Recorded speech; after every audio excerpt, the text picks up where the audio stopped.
Hi all. Weekend ఎంత ఫాస్ట్గా వచ్చి ఎంత ఫాస్ట్గా అయిపోతుందో అస్సలు తెలీదు. మండే వచ్చేసి లంచ్కి సొరకాయ మసాలా కర్రీ ప్రిపేర్ చేసుకున్నాను.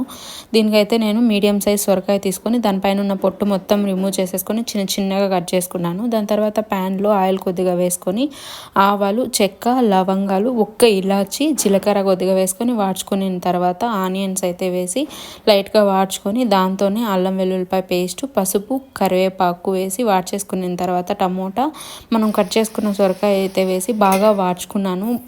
మనం ఒక 10 to 20 minutes అలా వాడ్చుకొని కావాలంటే వాటర్ యాడ్ చేసుకోవచ్చు, ఆ ఫ్రై లాగా కూడా చేసుకోవచ్చు. నేనైతే వాటర్ కొద్దిగా యాడ్ చేసుకొని దాంతోనే కారము, ధనియాల పొడి, గరం మసాలా, ఉప్పు వేసి వాటర్ ఇంకొద్దిగా వేసి బాగా ఉడికించుకున్నాను. ఫైనల్గా మనకు కావాల్సిన కన్సిస్టెన్సీ వచ్చేంత వరకు ఉడికించుకొని దాంతోనే ఫైనల్గా కొత్తిమీర వేసుకొని దించేసుకుంటే చాలా బాగుంటుంది రైస్కి. ట్రై చేయండి. ఇంతే. వీడియో లైక్ చేసి సబ్స్క్రైబ్ చేసుకోండి.